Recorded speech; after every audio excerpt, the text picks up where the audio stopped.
Hello and welcome to the Fliers. During my last video, I named a number of Soviet fighter interceptors and identified them by their NATO assigned names. I wondered why NATO so named these fighters, and so did some research to find out. NATO, or the North Atlantic Treaty Organization, was formed in Washington, D.C. on April 4th, 1949. Initially, 12 countries signed up, namely Belgium, Canada, Denmark, France, Iceland, Italy, Luxembourg, the Netherlands, Norway, Portugal, the United Kingdom, and the United States. There is no common language amongst those countries. In fact, there are 9 languages spoken. At present, NATO has 32 member countries with almost as many languages spoken. NATO was formed for mutual defence in the Cold War era. An attack by the Soviet Union on one was deemed an attack on them all. NATO needed a consistent naming system for Russian and later Chinese aircraft for quick identification in military communications, intelligence reports and operations.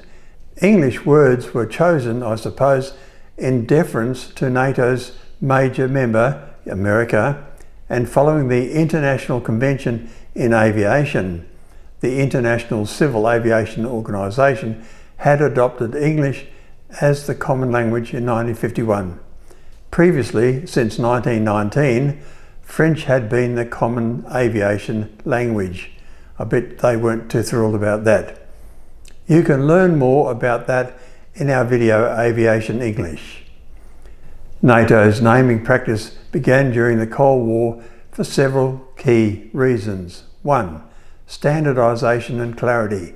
Soviet aircraft designations, e.g. MiG-29, were not always intuitive to native forces. 2. Avoiding confusion with Soviet designations. Soviet designations could change or be unclear, e.g. internal factory codes versus official military designations. NATO names provided a fixed reference point regardless of Soviet terminology updates. 3. Ease of communication.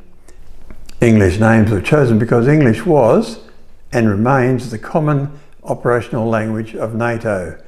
Short, memorable names like Flanker for the Su-27 or Fulcrum for the MiG-29 were easier to use in radio transmissions and briefings than alphanumeric codes. 4. Psychological and propaganda aspects. Some names carried connotations. Fighters received male names, e.g. Foxbat for the MiG-25. Bombers and cargo planes received female names, although Blackjack for the Tu-160 was an exception, as most bombers followed the female pattern. Missiles and drones had neutral alphanumeric codes, e.g. the AS-4 Kitchen. This system may have subtly reinforced NATO's familiarity and dominance over Soviet tech in psychological terms. 5. Classification by role. The first letter of the name indicated the aircraft's role. F for fighters, e.g. Fishbed for the MiG-21. B for bombers, e.g. Bear for the Tu-95. C for cargo planes, e.g. Candid for the IL-76. H for helicopters, e.g. Hind for the Mi-24. NATO's Air Standardization Coordinating Committee developed and maintained this system. The names were intentionally distinct from Soviet designations to prevent confusion. The Soviets have not used these NATO names. Some NATO names did become widely recognizable globally, even in unofficial Soviet-Russian usage. The system persists today for Russian and Chinese aircraft, e.g. Firefang for the Su-57, Phelon for the Su-75. It has remained a practical tool for quick identification and military context.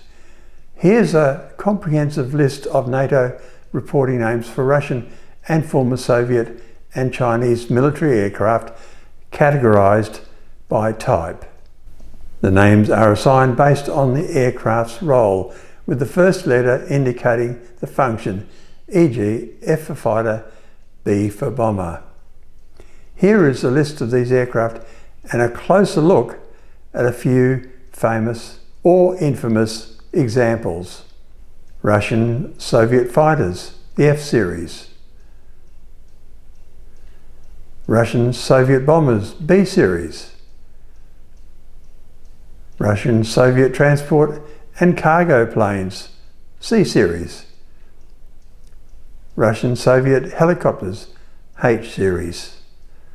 Chinese aircraft, NATO assigned names.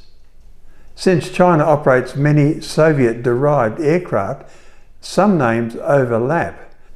However, indigenous Chinese designs also received NATO reporting names.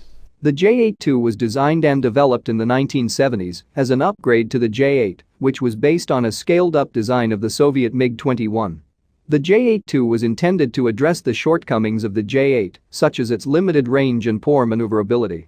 The J-82 entered service in 1984 and was produced in large numbers. It is estimated that over 200 J-82 fighter jets were produced. Over the years, several variants of the J-82 have been developed. The J-82A variant, for example, was equipped with a more powerful engine, which improved its performance at high altitudes. The J-8D variant was designed for aerial refueling capability, equipped with a range of precision-guided munitions, including semi-active radar-guided missiles. The J-82M was developed as an export version of the J-82. It was equipped with upgraded avionics, including a digital flight control system and a new radar, as well as improved engines. But it fails to receive any order from foreign country. In fact, many questioned the capability of earlier J-82 fighter. It has two major flaws. One, it doesn't have a sufficient range comparing fighters in the same era, especially the US fighter jets. Two, for years the J-82 never has any meaningful medium or long-range interception capability. The radars and missiles for this purpose only entered service around 2000s.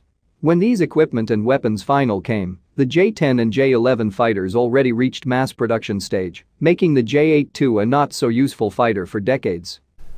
Thank you for watching. We appreciate those who like and subscribe to our channel.